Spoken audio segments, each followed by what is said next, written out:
Sungguh-sungguh Allah sangat ridho ketika seorang hamba itu makan ketika sesuap nasi dia muji Allah, ketika minum seteguk nasi dia muji Allah. Itu kalau orang diridhoni Allah itu wali betul. Itu untuk jadi wali itu gampang, kamu makan ridho, kamu ninjak buminya Allah ridho seneng, kamu hidup keseharian aman seneng. Nah ini supaya sampean kita semua ngaji betapa panduan Rasulullah untuk menggapai ridho Allah itu banyak yang keseharian sekali. Saking kesehariannya banyak dalam hadis dan itu sahih. Nabi menyebut hal-hal yang keseharian. Hatta ma tas'alu fi imra'atika, kamu punya uang kemudian istri kamu bisa makan itu ibadah. Bahkan sebagian ibadah itu dicontohkan Nabi yang akhirnya diprotes sahabat. Yaitu wa fi buti ahadikum sedekah, kamu menggauli istri kamu itu ya sedekah. Sampai sahabat bilang yang benar ya Rasulullah. Ayati ahaduna syahwatahu wa huwa lahu ajrun. Masa urusan biologis, urusan syahwat kemudian dia dapat pahala. Nabi menjawab, alaysa lawada'aha fi haramin akana alaihi wisrun. Bagaimana kalau dia meletakkan ke yang tidak benar itu kan dosa. Nah, hal-hal seperti ini yang saya ingin teman-teman semua.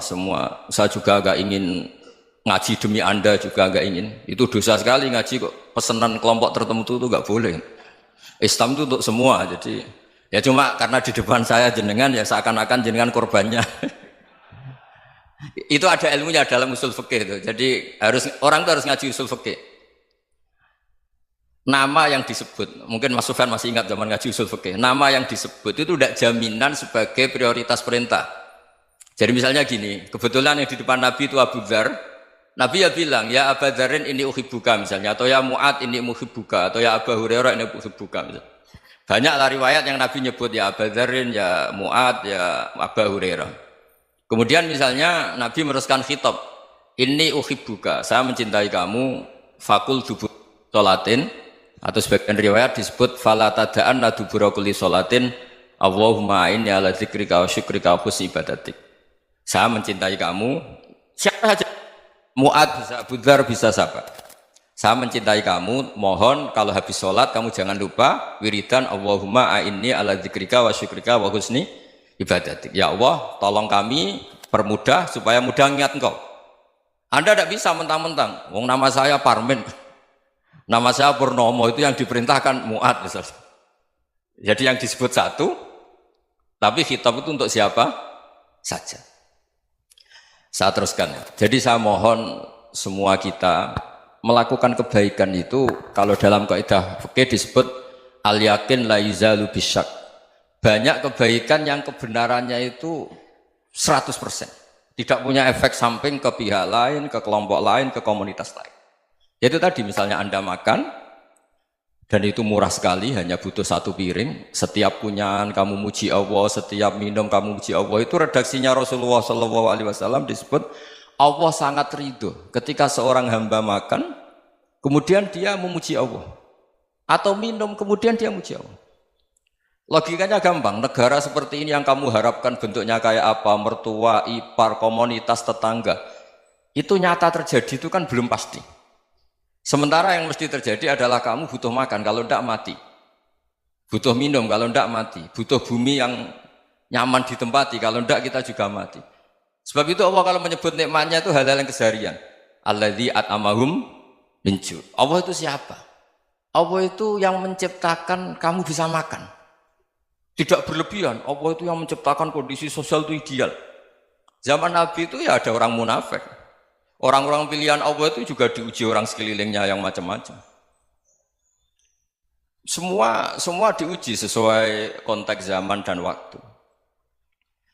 Nah, tapi ada ibadah-ibadah yang selalu disarankan Nabi. Sampai Nabi itu pernah ditanya, ayul islami khairun ya Rasulullah, Islam terbaik itu gimana? Jawaban Nabi itu unik. It'amut to'am. Islam terbaik itu ya makan-makan, yang santai-santai. Ketika Allah menyebut beberapa kebaikan, falak tahamal aqobah wa ma adrokan apa? Mal aqobah. Terusannya apa? Fakku raqobah. Terusannya apa? Au it'amun fi yaumin di masubah. Ya, atau acara makan-makan itu juga Islam. Kenapa? Ya bayangkan kalau tidak ada makanan, kita mati kan? Kondisi sosial tidak ideal itu Anda masih gak apa-apa. Tapi kalau Anda tidak makan, Anda tidak minum, Kamu punya istri cerewet masih bisa hidup, punya mertua cerewet masih bisa hidup. Tapi kalau tidak makan bisa mati. Berarti penting mana istri sama makan? Penting mana? Makan. Semoga istri Anda dengar. Nanti kamu disuruh makan tapi pulang deh. Itu kalau dibahasakan makan masih memahami. Penting mana nasi satu piring dengan istri. Nggak ada nasi mati, nggak ada istri belum mati. Penting mana? Gak berani jawab kan? Nah, ternyata Anda ada garang kan di depan istri. Jadi saya mohonlah, mungkin Mas Sufyan Sauri tadi yang bisa bantu lah. Teman-teman tuh ngaji yang keseharian saja. Karena kita nyari ridha Allah itu berdasar firman Allah. Dan firman Allah itu menyebut keseharian tuh riang, gampang. Yaitu tadi misalnya wa min ayatihi manamukum billaili wan nahar. Termasuk ayat-ayat Allah itu kamu tidur. Maka dulu itu ada guyonan, ada tokoh Mu'tazilah, kelompok dalam Islam yang berpikir manusia itu bisa menentukan ikhtiarnya sendiri. Karena saya bisa duduk, ingin berdiri, berdiri. Karena kelompok ini nggak terima kalau semua kehendak Allah, nanti bagaimana kalau semua kehendak Allah kok ada hisab ya, ada sanksi. Lucunya itu, dia akhirnya, ini cerita ya, mencintai seorang perempuan, cantik sekali. Dan itu dia menjadi ahli sunnah itu oleh hal-hal yang sepele. Karena istrinya cantik, ya namanya suami istri itu hubungan intim. Terus ditanya, Mas, masih ingin lagi? Masih. Silahkan diulang lagi. Wah ya tidak bisa. Katanya manusia bisa menentukan yang diinginkan. Itu tobat itu. Itu nggak bisa ditobatkan Mas Sufyan Ats-Tsauri. Orang cantik yang mudah nobatkan orang itu orang cantik. Segampang itu. Akhirnya kita tahu, makanya kalau dalam kitab Hikam itu disebut al-aqil mayyakul madza yaf'alu wa hubi wal ghafil mayyakul madza af'al. Orang yang punya akal karena sadar ini wilayah Allah, semua milik Tuhan. Itu dia tiap hari berpikir, besok Allah akan melakukan apa terhadap dunia ini. Kamu merencanakan suatu mau plesir, ternyata gempa. Mau wisata ke Rusia, ternyata perang. Kamu tidak pernah tahu apa yang akan terjadi besok. Wa ma tadri nafsum madza taksibu ghadan. Tapi anda semua kita ini sering punya jadwal permanen. Makanya saya kalau diundang siapa saja, bisa takdir. Yang jelas Gus ini acara penting. Ya masih acara penting nak pangeran ngersakno piye? Kowe ape dadi pangeran, kamu kok mau jadi Tuhan? Itu kadang ya kiai. Penting Gus acara ini jenengan harus memastikan bisa. Loh kamu itu yang ngajarin tauhid, sesuatu itu biadillah kok bilang-bilang apa pasti. Kalau maksa terus tak tobatkan kamu kata saya. Ya kalau gitu Gus bilang insya Allah. Wah itu hati saya, fisik saya, roh saya sudah bilang insya Allah. Tidak usah kamu latih kata saya. Nah hal-hal tauhid keseharian itu gampang sebetulnya. Wal ghafil yaqulu madza af'al. Tapi orang yang lupa Allah dia setiap hari bilang besok apa? Kita bisa melakukan apa? Seakan-akan dia itu aktor, dia penting, dia subjek permanen, dia. Padahal kita ini hanya objek kehendak Allah Subhanahu wa taala. Karena kita yakin sesuatu yang terjadi di alam raya ini kita tidak bisa apa-apa. Makanya saya sering ngaji, sering bilang saya, ketika Anda mensifati Allah, Dia yang menghidupkan. Sudah itu tanamkan sehingga ketika kita mati santai saja. Kenapa santai? Allah punya cara menghidupkan kita. Zaman kita hidup juga gak tahu caranya ngelola jantung, ngelola paru-paru. Kamu juga gak tahu ngelola oksigen yang tidak beracun, tidak mengandung polusi. Tahu-tahu hidup. Gak ingin tua ya tahu-tahu tua, gak ingin mati tahu-tahu mati. Selama ini kita hidup juga agak tahu apa sebetulnya. Hanya gaya tok, punya jadwal, punya planning. Kalau kamu bisa menentukan pilihan Anda, pasti Anda istrinya cantik, 4 neriman semua, qanaah semua. Nyatanya enggak kan? Ada 1 jelek, cerewet. Oh itu kan, nyatanya enggak bisa apa-apa Anda kan? Dan kamu bawa mati lagi. Itu kan istri Anda juga gitu, punya keinginan punya suami yang ganteng, yang jabat, yang neriman, yang enggak poligami. Ya enggak kesampaian juga. Kalau kita ngitung tingkat kegagalan kita itu gagal terus. Ya kan? Nah, terus ingat Allah, madza yaf'alu wa bi. Orang yang punya akal selalu berpikir Allah itu menghendaki apa terhadap saya. Lalu sama-sama orang melihat orang yang serius, itu kata Anda itu pemikir berat, serius, senang punya tokoh yang merengut karena kamu anggap serius. Tapi sebagian orang anggap orang yang serius itu wong merengut, wong masam, wong muka kok ditekuk. Jadi sama Itu hati, ya muqallibal qulub tsabbit qalbi ala dini. Karena kita nggak tahu cara berpikir kita tentang orang lain, tentang sekeliling kita.